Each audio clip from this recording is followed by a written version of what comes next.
ठीक है, तो आज का क्वेश्चन है वैद्युत द्विध्रुव के निरक्षीय स्थिति पर विद्युत क्षेत्र की तीव्रता। तो सबसे पहले तो ये समझते हैं कि निरक्षीय स्थिति क्या होती है, वैद्युत द्विध्रुव क्या होता है, इसके पहले पढ़ चुके हैं, लेकिन कुछ लोग नहीं थे तो फिर से देख लेते हैं। तो मान के चलते हैं कि यदि एक आवेश इस किनारे पर हो, मैं बोला था द्विध्रुव का मतलब दो किनारे होते हैं, और वैद्युत का मतलब क्या होता है, आवेश। तो यदि आवेश दो किनारे पर स्थित हो, दोनों का परिमाण भी बराबर हो, लेकिन आवेश कैसा हो, विपरीत हो, तो उसे क्या कहते हैं, वैद्युत द्विध्रुव। उदाहरण के लिए जैसे समझो कि एक सिरे में प्लस क्यू है और दूसरे सिरे में माइनस क्यू है, तो विपरीत आवेश हो गए, दोनों में क्यू क्यू है तो दोनों का परिमाण भी बराबर हो गया, तो इसे हम क्या कहेंगे, वैद्युत द्विध्रुव। और ये जरूरी नहीं है कि प्लस क्यू माइनस क्यू होता है, हालांकि आपके जो सिलेबस में प्लस क्यू माइनस क्यू है, लेकिन हम यहाँ पर यदि +4q लिखेंगे तो यहाँ क्या होना चाहिए, -4q। दोनों का परिमाण कैसा होना चाहिए, मान बराबर होना चाहिए और विपरीत होना चाहिए। तो वैद्युत द्विध्रुव क्या समझ में आया यार आपको, दो बराबर परिमाण के विपरीत आवेश अल्प दूरी पर हों तो उसे क्या कहते हैं, वैद्युत द्विध्रुव। याद हुआ क्या? हाँ बोलिए, सब लोग बोलिए। दो बराबर परिमाण के विपरीत आवेश अल्प दूरी पर हों। फिर से बोलिए आप लोग, बराबर परिमाण के विपरीत आवेश अल्प दूरी पर हों तो इसे वैद्युत द्विध्रुव कहते हैं। ठीक है, अब निरक्षीय और अक्षीय स्थिति की बात करते हैं। तो यहाँ इसको ऐसे समझ सकते हैं कि जैसे मान लो एक ये वैद्युत द्विध्रुव है, इसका कोई सेंटर होगा, बीच का पॉइंट होगा ना, यदि इसके हम यहाँ लंबवत कोई रेखा खींचते हैं, बीच से क्या खींच दें, लंबवत रेखा, ये ऊपर भी हो सकती है और नीचे भी हो सकती है, तो इस स्थिति को हम क्या बोलते हैं, निरक्षीय स्थिति। माने वैद्युत द्विध्रुव के लंबवत वाली स्थिति, जो मध्य बिंदु से लंबवत रेखा जाएगी ना, उस स्थिति को क्या बोलोगे, निरक्षीय स्थिति। ठीक है, अब हम इसकी रेसिपी तैयार करते हैं। मैं बोला कि ये जो है लगभग 2.5 पन्ने का प्रश्न है, तो 2.5 पन्ने तो याद नहीं कर सकते हो, लेकिन 4 लाइन तो याद कर सकते हो और उसको समझ सकते हो। मतलब इसमें आपको 2% भर याद करना है और आपका पूरा का पूरा क्वेश्चन बड़ी आसानी से बन जाएगा। तो इसकी रेसिपी क्या है, रेसिपी का मतलब इसमें क्या क्या जरूरी चीज़ें हैं। तो सबसे पहले इसमें जो आपको तैयार करना है, ये क्या होना चाहिए, चित्र, और चित्र के बारे में, है ना। अगला पॉइंट हम देखते हैं, इसमें जो सूत्र लगने वाला है, E बराबर 1/4 पाई एप्सिलॉन नॉट Q/r², ये सूत्र लगेगा। ठीक है, एक बार हमको निकालना है विद्युत क्षेत्र किसका, +Q के कारण, फिर एक बार विद्युत क्षेत्र किसका, -Q के कारण। ये विद्युत क्षेत्र है किसके कारण, +Q, फिर इसके बाद क्या है, विद्युत क्षेत्र किसके कारण, -Q, और फिर है यहाँ पर परिणामी विद्युत क्षेत्र, माने दोनों को मिलाकर विद्युत क्षेत्र, और इसका सूत्र होगा E बराबर 2E1 cos थीटा। बस इतनी चीज तो तैयार कर सकते हो यार, ये तो चारों लाइन बहने एक ही लाइन में आ जाएगा सारा कुछ। 4 पॉइंट जरूर है, ये 5 पॉइंट, लेकिन ये एक ही लाइन में आ जाएगा यदि याद करना चाहो। इतना बनेगा तो बड़े आराम से इसका 2.5 पन्ना पढ़ सकते हो। तो आपको जब भी पढ़ना है तो इसको पहले ध्यान दिया करो, सवाल में ही नहीं टूट पड़ना है। ठीक है, तो सबसे पहले आप चित्र बनाएं। ठीक है, तो चित्र बनाने के लिए देखना है क्या करना है, मैं चित्र वगैरह सब मिटा दूंगा, फिर आप लोग को करके दिखाना होगा, तो ध्यान से देखते जाना, ज़्यादा डिफिकल्ट नहीं है। यहाँ मान लेते हैं कि एक बिंदु ये हो गया और एक बिंदु ये हो गया, दो सिरे हो गए। एक सिरे पर क्या रखना है, +Q, एक सिरे पर क्या रखना है, -Q। दो आवेश होते हैं ना, तो इस साइड जो है हमेशा क्या लिखोगे, +Q, और इधर क्या लिखोगे, -Q। इसके बीच में भी एक बिंदु बनाना है जो इसका क्या कहलाएगा, मध्य बिंदु। ठीक, इसमें जो पॉइंट लिखते हैं उसका नाम क्या रख देते हैं, A, और इस पॉइंट का जो नाम है वो क्या है, B, और इस पॉइंट का जो नाम है ये क्या है, A। इनके बीच की दूरी 2L होती है, तो यदि मैं 2 हिस्से में कर दूं तो यहां से यहां तक, ठीक है, ये क्या कहलाएगा, L, और यहां से यहां तक भी क्या कहला जाएगा, L कहला जाएगा।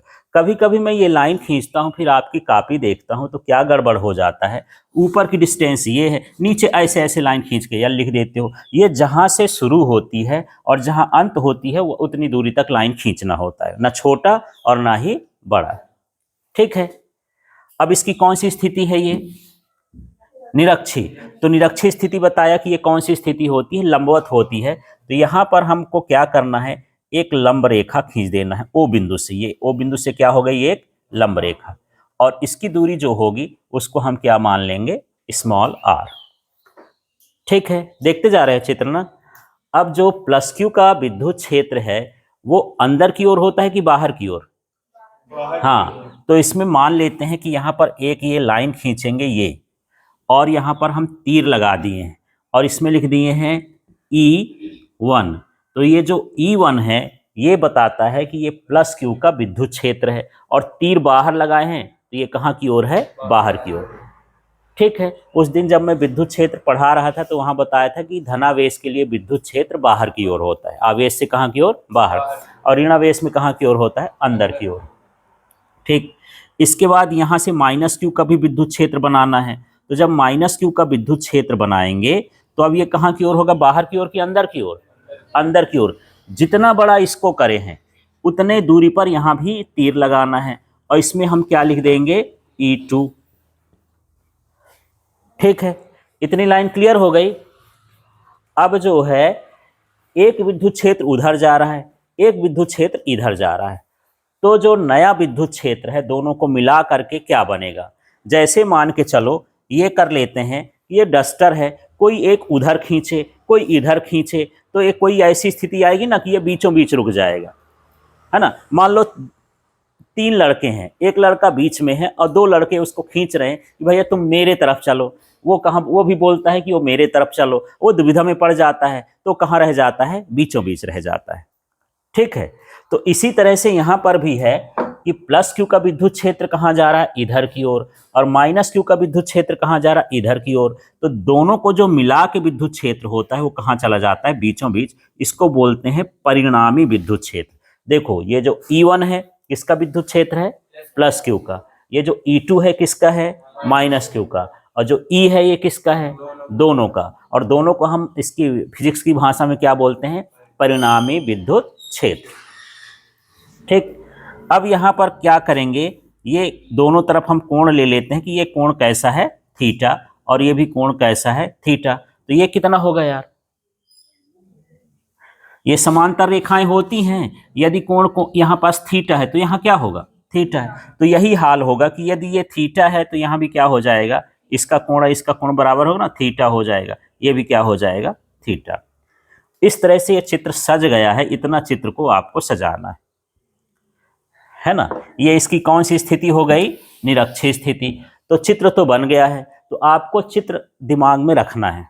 चित्र नहीं बनेगा तो आगे ये कुछ नहीं कर सकते हो। ये इसकी शुरुआत है, जड़ है, इसी से फिर बाकी चीजें बनेंगी, है ना। अब चित्र के बारे में लिखना है, तो चित्र के बारे में जो दिख रहा है वही चीज हमको लिख देना है। तो ध्यान से समझना, फिर अभी आपसे पूछूंगा। थोड़ा चुप रहते हो यार, तेज तेज बोला करो कि कहाँ, है ना, क्या आया। AB वैद्युत द्विध्रुव है, माना क्या, AB वैद्युत द्विध्रुव है। ये थोड़ा पॉइंट दूर हो गया है, इसको पास रख देता हूँ, पराया लगता है ना, ऐसे इसको देख लेते। हाँ, क्या हो गया, माना AB, हाँ, विद्युत द्विध्रुव है जो प्लस क्यू और माइनस क्यू आवेश से मिलकर बना है।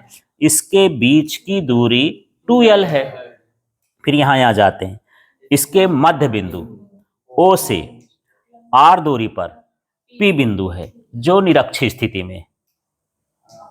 ठीक है, बस इतने चित्र के बारे में आपको लिखना है और ज्यादा कुछ नहीं लिखना है ना। तो चलिए आप लोग बोलिए। हाँ, जहां हाथ रखो उतना ही बोलना, इतना बोला हूं ना।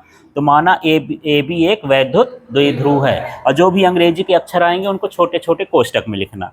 फिर यहाँ जो प्लस क्यू और माइनस क्यू आवेश से मिलकर बना है, फिर जिनके बीच की दूरी 2L है, फिर इसके मध्य बिंदु O से R दूरी पर P बिंदु है जो निरक्षीय स्थिति पर है, और इस पर विद्युत क्षेत्र की तीव्रता ज्ञात करनी है। ठीक है, इतना शब्द बनाना है। सोच लो 1 मिनट के लिए, फिर मैं अभी पूछूंगा किसी से। जिसको रेडी हो वो बोल सकता है। हाँ बोलो। हाँ बोलो। हाँ है। हाँ जो प्लस क्यू और माइनस क्यू आवेश से मिलकर बना है। हाँ। इनके बीच की दूरी 2l है। मध्य बिंदु O से r दूरी पर बिंदु P निश्चित स्थिति पर है, जिस पर विद्युत क्षेत्र की तीव्रता ज्ञात करनी। बस चित्र बना, चित्र के बारे में हो गया। ठीक है, और ये सूत्र लगाना है, इस सूत्र को लिखना नहीं है। अब इस स्टेप में आ जाएंगे। विद्युत क्षेत्र किसके कारण? प्लस क्यू आवेश के कारण। तो यहां पर अब हम लिखेंगे पूरी लाइन कैसे बनेगी? प्लस क्यू आवेश के कारण विद्युत क्षेत्र की तीव्रता। पहले इसका स्टेप करेंगे, क्या हो जाएगा बोलो तो? प्लस क्यू आवेश के कारण विद्युत क्षेत्र की तीव्रता। सूत्र कौन सा लगाएंगे? ये वाला। और इसको अपने हिसाब से बदल लेना है, क्योंकि 2 बार हमको विद्युत क्षेत्र निकालना है। तो एक बार हम ले लेंगे E1 और एक बार ले लेंगे E2। तो चलिए इस सूत्र को देखते जाना। क्या लिखा है सूत्र बताओ? यहां पर क्या हो जाएगा? प्लस क्यू आवेश के कारण विद्युत क्षेत्र की तीव्रता। क्या लिखूं? E1। फिर देखो क्या लिखा उसके आगे, इसमें देखते जाओ इस सूत्र को। 1/4 पाई एप्सिलॉन नॉट। फिर क्या लिखा है? Q। इसमें आवेश Q है। अब R देखो यार, R लिखूं कि ना लिखूं ये समझना है आपको, है ना? तो यहां पर देखना है, ये जो R होता है वो आवेश से बिंदु की दूरी होती है। R का मतलब कोई भी R से नहीं कि बोलो सर इसमें भी तो R लिखा है, लेकिन ये क्या आवेश यहाँ है? नहीं है। आवेश कहाँ है? यहाँ। तो यहाँ से यहाँ तक की दूरी चाहिए। कितनी है देखो? AP। दूरी कितनी है? AP। लेकिन इसमें R में स्क्वायर लगा है, दूरी का स्क्वायर है, तो क्या होना चाहिए? AP का स्क्वायर। तो यहाँ लिख देंगे AP का स्क्वायर। फिर इसमें दिशा भी बताना होता है। ठीक है, ये AP के अनुदिश। तो दिशा कैसे जान गया? लिखा था इसलिए कि रटे रटाए हो, रटे रटाए हो अभी लिखे हो इसलिए। यहां पर तीर देखना है कि तीर शुरू से कहां हुआ और जा कहां रहा है। तो तीर शुरू कहां हुआ? A में, और जा कहां रहा है? P की ओर। इसलिए ये क्या हो जाएगा? AP के अनुदिश। ठीक है, ये स्टेप भी खत्म हो गया ना? ठीक, इसके बाद यहां पर देख लेते हैं दूसरा स्टेप क्या है। देखो पढ़ो तो, माइनस क्यू आवेश के कारण विद्युत क्षेत्र की तीव्रता। तो मैं यहां पर लिख दूं, उधर जगह नहीं दिख रही तो समझ में आ जाएगा। यहां पर क्या लिखोगे? माइनस क्यू आवेश के कारण विद्युत क्षेत्र की तीव्रता। फिर इन्हीं भाई साहब के पास फिर से पहुंच जाना है। क्या लिखोगे बताओ? हाँ, E2। फिर क्या लिखूं? 1/4 पाई एप्सिलॉन नॉट। फिर क्या लिख दूं? Q/। ये चाहे P भी लिख दो या BP। वैसे तीर इधर लगा है तो ऐसे लिख देता है। P से कहां की ओर लगा है? B की ओर। तो क्या हो जाएगा? PB²। और बगल में बताना पड़ेगा किसकी दिशा में? PB के अनुदिश। ठीक है, ये निकल गया यार। 2 स्टेप पूरे हो गए, है ना? फालतू का तो बढ़ रहा है, वही चीज हम बार बार कर रहे हैं। बस दिमाग में बैठना चाहिए ऐसा ऐसा करना होता है। अब क्या लिखा है? परिणामी विद्युत क्षेत्र की तीव्रता। और उसका सूत्र क्या लिखा है? हाँ, तो यहां पर लिख सकते हो P बिंदु पर। किस बिंदु पर? P बिंदु पर परिणामी विद्युत क्षेत्र की तीव्रता। और सूत्र क्या है? E बराबर 2E1 cos थीटा। ठीक है, इस सूत्र से चालू कर दोगे। लेकिन अब क्वेश्चन आ रहा होगा कि ये तो पढ़बे नहीं कि ये कहां से पैदा हो गया यार, है ना? कहां से आया? तो चलिए मैं समझाता हूं। यहां लिखने उखने की जरूरत नहीं है, केवल समझना है। 11वीं में आप लोग सदिशों का वियोजन पढ़े होंगे, ठीक? और नहीं भी पढ़े होंगे तो यहां मैं बताता हूं कि सदिशों का वियोजन होता क्या है। जैसे मान लो आपके पास एक सदिश ये है, ठीक है? इसका नाम मैं कर देता हूं मान लो R। इसका नाम क्या रख दिया? R। ये R एक सदिश है। अब इसके 2 टुकड़े करना है। हाँ, तो टुकड़े करने के लिए क्या करते हैं? पहले एक लाइन हम खींच देते हैं, इससे एक लंब रेखा खींच देते हैं। माने इस लाइन के और इस लाइन के बीच कितने का कोण होना चाहिए? 90 का। ये दोनों कितने का हो? 90 अंश। तो ये आर के कितने हो गए, 2 टुकड़े हो गए। माने इस बिंदु से 2 लाइन ऐसे खींचो जो आपस में क्या हो, लंब हो, तो वो उसके क्या कहलाते हैं, टुकड़े, वियोजन कहलाते हैं। तो वियोजन कम समझोगे इसलिए मैं टुकड़े बोल देता हूं। अब मान लो यहां पर मैं लिखता हूं थीटा, यहां क्या लिख दिया, थीटा।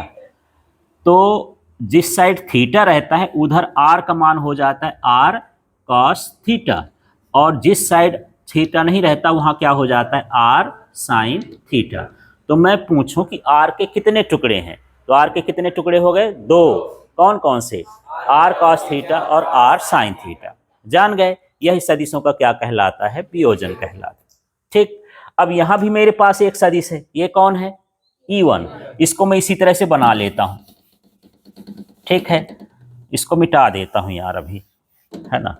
ये E1 का चित्र बनाऊं, इधर जा रहा है ना, ऐसे बना लेता हूं यार। ये हो गया, इधर जा रहा है, ये क्या हो गया, E1। ठीक है, इसके मुझे टुकड़े करना है, तो 2 ठो लंब, एक दूसरे के लंबवत 2 रेखा खींच देंगे, ये खींच दिया और ये खींच दिया, है ना। ये और ये लंब हो गए, तो माने इसके क्या हो गए, 2 टुकड़े हो गए। इसमें थीटा ऊपर लिखा है ना, ये इसी थीटा को मैं यहां पर उतार दूं, देखना ये वाली लाइन थी, E1 थी मेरे पास, लेकिन ये लाइन नहीं है, इसको मैं बनाया हूं, ये क्या हो गया, E1 हो गया, और यहां थीटा लिखा है। अब बताओ इसका नाम क्या होगा, हाँ, E1 साइन थीटा। इसका नाम क्या हो जाएगा, E1 साइन थीटा, और इसका नाम क्या हो जाएगा, E1 कॉस थीटा। ये समझ में आया, E1 का टुकड़ा। अब इधर E2 भी है ना, 2 ठो सदिश है, इसी से जुड़ा हुआ है, तो मैं E2 भी ले आता हूं। ये जो है हमारे पास है, इसका हम 2 टुकड़ा कर दिए, कौन कौन से, E1 साइन थीटा और E1 कॉस थीटा। अब मैं दूसरा वाला उठाता हूं, ये E2 है ना, इधर आ रहा है, तो इस E2, ये मैं लिख दिया E2, ये जितना मोटा कर रहा हूं यही क्या कहलाया, ये E2 कहलाया। इसके भी 2 टुकड़े करना है, तो एक कहां जाएगा, ये नीचे की ओर, और एक कहां जाएगा, इसी लाइन में जाएगा। इसको मैं 2 ठो तीर बना देता हूं, है ना। एक कहलाया पहला वाला किसका, E1 का। अब यहां पर मान लो, यहां पर थीटा लिखा ना, यहां पर देखो तो ऊपर थीटा लिखा है, E2 के क्या लिखा है, थीटा। इसका नाम बताओ अब, हाँ, ये क्या हो जाएगा, E2 कॉस थीटा। समझ में आया, माने इस दिशा में 2 हो गए, E1 का भी हो गया और E2 का। इधर क्या हो जाएगा, E2 साइन थीटा। ठीक है, अब यहां देख लेते हैं, इस सूत्र को मिलाते हैं। अभी ये दोनों का सूत्र लगभग एक ही जैसा था, क्योंकि जितना AP बड़ा है उतना ही क्या बड़ा है, PB। तो दोनों का विद्युत क्षेत्र बराबर है, तो E1 का मान भी बराबर है, E2 का मान भी बराबर है। अब यहां पर ये बैठे हैं, मैं इनको बोलूं कि ये डस्टर को खींचो। अब ये डस्टर को खींच रहे हैं, तो उतने बल से वो भी खींच रहे हैं, उतने बल से मैं भी खींच रहा हूं। डस्टर किधर जाएगा, वहीं का वहीं रहेगा, कहीं ना जाएगा। हम एक दूसरे के बल को क्या कर दिए, खत्म कर दिए। तो यहां पर देखो, E1 साइन थीटा ऊपर जा रहा है, E2 साइन थीटा नीचे जा रहा है, दोनों का मान कैसा है, बराबर है। तो एक दूसरे को वो समाप्त कर दिए, कोई बल नहीं मिलेगा, वो है ना, कोई प्रभाव उस पर नहीं पड़ेगा। तो इसको मैं कर दिया गायब। ये E1 sine theta E2 sine theta से ही निपट लिया, उसका काम खत्म हो गया। अब देखो, E1 कॉस थीटा और E2 कॉस थीटा एक ही दिशा में है ना। जैसे मान लो ये बोर्ड ही है, अब इस बोर्ड को क्या हो रहा था कि एक मैं इधर खींच रहा था, एक लड़का उधर खींच रहा था, तो वो भी उतने बल उधर लगा रहा था, मैं भी इतने बल लगा रहा था। बोर्ड कहीं जाएगा क्या, नहीं जाएगा। अब मैं बोला यार बेकार है, चलो दोस्ती करते हैं, इधर से आ जाते हैं। अब दोनों लोग धक्का देने लगे तो क्या होगा, आगे की ओर जाएगा और दोनों का बल मिल जाएगा। जैसे मैं धक्का दे रहा था, हो सकता है कि 1 मीटर जाता रहो 1 सेकंड में, दोनों लोग मिल जाएंगे तो ज्यादा बल हो जाएगा, तो 2 मीटर जाएगा। तो जब एक ही दिशा में होता है तो ये दोनों बल क्या हो जाते हैं, जुड़ जाते हैं। तो कौन कौन जुड़ेगा, E1 कॉस थीटा और E2 कॉस थीटा, ये क्या हो जाएंगे, जुड़ जाएंगे। यही परिणामी है। तो यहां पर हो जाएगा E बराबर क्या, E1 कॉस थीटा और प्लस E2 कॉस थीटा। ठीक है, लेकिन अभी मैं बताया कि जितना मान E1 का है उतना ही मान किसका है, E2 का है। तो इस E1 को भी हम क्या लिख देंगे, E2 को क्या लिख देंगे, E1, क्योंकि दोनों का मान तो बराबर ही है। फिर हम इसको जोड़ देंगे तो क्या आ जाएगा, हाँ 2E1 cos थीटा, इसलिए परिणामी आया। तो ये सारा कर्म धर्म नहीं करना है, ये समझने के लिए आपको सीधे यहाँ पर आ जाना है। ठीक है, क्या हो जाएगा सूत्र, P बिंदु पर परिणामी विद्युत क्षेत्र की तीव्रता E बराबर 2E1 cos थीटा। अब यहाँ से फिजिक्स का काम खत्म है, आधी गणित रहती है इसमें, अब गणित का काम चालू है, लेकिन ऐसी गणित नहीं है कि ब्रह्मांड से बाहर हो। देखते हैं इसमें लिखते हैं, मान रखें, ठीक। तो देखना, ये मैं लिखा क्या, ई लिख दिया, फिर बराबर क्या, बराबर लिख दिया, फिर क्या लिखा है 2, ये 2 लिख दिया, गुणे का चिन्ह लगा दिया, फिर क्या लिखा है, ढूंढो इसमें E1, ये है E1, इसका पूरा मान यहाँ पर उठा के रख देना है, समान है, इधर का समान उधर रखना है, बस और कुछ नहीं करना है। ठीक है, तो En का जो है इधर रख देते हैं, क्या हो जाएगा 1/4 पाई एप्सिलॉन नॉट, फिर क्या हो जाएगा Q/AP स्क्वायर। ये 2 भी रख दिए हैं, E1 भी रख दिए हैं, कौन बचा है cos थीटा। तो cos थीटा का सूत्र क्या होता है यार, लंब आधार कर्ण में आधार बटे कर्ण, क्या होता है आधार बटे कर्ण। चित्र देखो, अब बोलोगे सर कौन सा त्रिभुज ले लें, इसमें इस बड़े त्रिभुज में लंब आधार कौन सा है यार, इसमें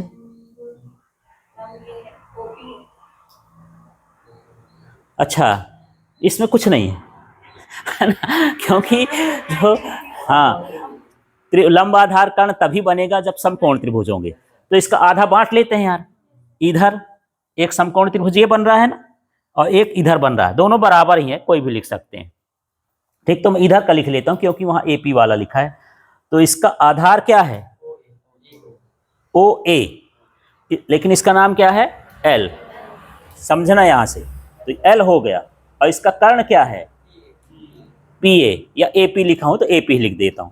तो cos थीटा का मान क्या आ गया L बटे AP, समझ में आया। इस त्रिभुज को आप देखो, ये वाले त्रिभुज को, ये एक समकोण त्रिभुज है, इसमें ये वाला हिस्सा OA वाला आधार है और AP वाला क्या है कर्ण है, और cos थीटा बराबर होता है आधार बटे कर्ण। तो आधार का मान कितना है L और इसका मान क्या है AP। तो यहां पर मैं लिख देता हूं L बटे AP। ठीक है, यहां लिख सकते हो बगल में कि E1 का और cos थीटा का मान रखने पर, है ना। ये लाइन क्लियर हो गई, यहां तक तो इसी से पहुंचोगे, फिर सोच लेना कि यार 2 रखना है, E1 का मान रखना है, cos थीटा का मान रखना है, E1 का मान यहीं से रख देना, cos थीटा का मान चित्र से देख करके रखना है। ठीक, आगे बढ़े, अब इसमें कुछ कुछ गणित लगाते हैं यार। अब यहां लिखने उखने का काम खत्म है, ये मैं लिख दिया क्या E बराबर, अब क्या लिखा है यार, इसको मैं ऐसा लिख देता हूं 1/4 pi epsilon not Q into 2L upon AP cube. बताओ क्या क्या किया हूं यार, ऊपर का पहले बताओ, कहां से ऊपर का कैसे आया, हाँ 1 लिखा था, Q भी लिखा था, 2 इधर था, इसका साथ ही बना दिए, L के साथ लिख दिए, है ना, तो 2L हो गया, ऊपर का मामला खत्म। अब नीचे देखो, ये 1/4 पाई एप्सिलॉन था, वही लिखा हुआ है, ये AP का स्क्वायर, और फिर ये AP है, तो AP का क्या हो गया क्यूब, गणित लगा देना है। ठीक है, तो इस 2 को L के पास भेजना है और इस AP का गुणा करके AP क्यूब लिख देना है। ठीक है, अब यहां पर देखते हैं, इनका मान देखते हैं यार। यहां पर मैं अलग से चाहे कोष्टक बना के लिख सकता हूं, Q इंटू 2L का मान क्या होता है, इसके पहले पढ़े हो, Q इंटू 2L P होता है, ये वैद्युत द्विध्रुव आघूर्ण होता है। उसमें हम पढ़े थे वैद्युत द्विध्रुव आघूर्ण में कि एक आवेश और उनके बीच की दूरी के गुणनफल को वैद्युत द्विध्रुव आघूर्ण कहते हैं। इसका मान क्या होता है P। AP का मान ढूंढो यार, AP इस त्रिभुज में क्या है कर्ण है, कर्ण बराबर क्या होता है कर्ण बराबर, पाइथागोरस प्रमेय लगाना है, कर्ण बराबर क्या होता है लंब का वर्ग, माने कर्ण का वर्ग बराबर लंब का वर्ग धन आधार का वर्ग। तो यदि कर्ण में वर्ग नहीं लगाना है तो फिर रूट में लिखोगे, है ना, तो क्या हो जाएगा अंडर रूट लंब का वर्ग धन आधार पर। तो चलो यहाँ पर मुझे AP का मान रखना है कि AP बराबर होगा क्या, बताओ यार। लंब इसमें ढूंढो, मान लो ये क्या है, R स्क्वायर। R स्क्वायर लिख दूं, यहाँ स्क्वायर नहीं लगा रहा हूं तो रूट में लिखूं। चलो रूट अभी नहीं लिखता हूं, अभी लिख देता हूं सीधे। ये कितना हुआ, R स्क्वायर, और इसका आधार कितना हुआ, प्लस L स्क्वायर। ठीक है यार, मुझे रूट लगाने का मन नहीं कर रहा, घात ना लगा दूं। रूट की घात क्या होती, कहां से कट जाएगा, ये √2 है, इसको मुझे घात में लिखना है फेल हो गए यार यहाँ तो आप लोग। चलो ये लिखते हैं 2 की घात 1/2। इसको घात में ऐसा लिखते हैं, रूट नहीं लिखना है तो घात में क्या लिखते हैं, 1/2। पहली बार जाने हो, यदि यहाँ 3 लिखा हो तो वहां क्या हो जाएगा, 1/3। यदि कुछ नहीं लिखा है तो 1/2, 3 लिख देंगे तो 1/3, 5 लिखा है तो 1/5, 6 लिखा है तो 1/6। इस तरह से रूट में लिख दो चाहे ये लिख दो, दोनों एक ही चीज है। तो यहाँ घात लगा के लिख दूं, ये कितना हो गया, 1/2। ठीक है, अब इसमें मान रखना है यार, तो क्या लिखूं, E बराबर 1/4πε0। क्या करूं, ये Q × 2L है, इसका मान क्या हो गया है, P। तो यहां पर क्या लिख देता हूं, P। ठीक है, अगले स्टेप में देखें, AP का यहाँ क्यूब है यार, यहाँ AP भर है, तो इसकी घात में 3 का गुणा और कर दो तो AP क्यूब हो जाएगा। क्या आ जाएगा इसकी घात, 3/2। यहां समझ में नहीं आया ना, देखो AP बराबर कितना है, √, घात में लिखना है ना, हाँ फिर से लिख देता हूं। AP बराबर कितना है बताओ तो, R स्क्वायर L स्क्वायर, और इसकी घात कितनी है, 1/2। यदि मुझे इसकी AP की घात 3 बनाना है तो यहाँ भी 3 लिख दूंगा, यहाँ भी 3 का गुणा कर दूंगा, तो इसकी घात कितनी हो जाएगी, 3/2। तो क्या लिखूं अब बताओ, R square plus L square, और यहाँ घात कितने लिख देंगे, 3/2। समझ में आया, यहाँ पर एक ठो AP का मान 1/2 है घात, तो यहाँ कितने AP हैं, 3 है, तो 3/2 हो जाएगा। ठीक, अब यहाँ लास्ट में कंडीशन लगाते हैं। जब हम वैद्युत द्विध्रुव पढ़े थे तो हम लिखे थे कि इनकी बीच की दूरी क्या होती है, अल्प होती है। तो यहाँ पर मान लेते हैं यदि L हो तो, ये क्या है यार, इसको कैसे पढ़ेंगे, छोटा है कि बड़ा है ये बताओ पहले, L छोटा है कि बड़ा है, कैसे जाने, बड़ा नहीं है, कंफ्यूजन में हो गए। ये देखो, ये चिन्ह को छोटा बड़ा छोड़ दो, जिस साइड इसका मुंह बंद है उस साइड छोटा है, जिस साइड खुला है वो बड़ा है। किस साइड, इस साइड बंद है कि खुला है, बंद है, माने ये क्या है, छोटा, और उधर खुला है माने क्या है, बड़ा। तो कौन बड़ा है, R, छोटा कौन है, L। तो जब L छोटा है तो उसको छोड़ देंगे यार, छोटे को कौन पूछता है। ये समझ लो कि यदि हमको ये बताना हो कि मेरे पास 1001 रुपया है, तो बोलने में थोड़ा दिक्कत होती है, बोले यार कितना है, हो गया 1000 रुपया है, एक तो छोड़ देते हो, छोटा समझते हो। तो यहाँ भी मुझे अब क्या करना है, L को छोड़ देना है, तो बचेगा क्या, L को छोड़ देना, L के को मत छोड़ना। ठीक है, यहाँ पर देखते हैं, हाँ E बराबर कितना हो जाएगा, 1/4πε0। ठीक है, ये मैं यहाँ पर क्या लिख दिया, P। अब मैं L को छोड़ रहा हूं, यहां देखना, इसलिए क्योंकि छोटा है, बहुत छोटा है, ये छोटा भर नहीं है, 2 ठो लगा दिया ना, क्या है, बहुत छोटा है, बहुत छोटा है तो छोड़ दो यार। ठीक है, नेग्लेक्ट कर दे है ना, ऐसा हो जाता है, कभी कभी स्कूल में भी होता है, बहुत कमजोर लड़का होता है तो उसको लोग ध्यान नहीं देते हैं। ठीक है, लेकिन हम ऐसे वाले नहीं हैं, कुछ लोग ऐसा भी करते हैं। तो यहाँ पर ये हो जाता है, तो देखो यदि मैं L छोड़ दूंगा तो यहाँ क्या बचा, R स्क्वायर, बाहर क्या बचा, 3/2, यहाँ 3/2 लिख दिए।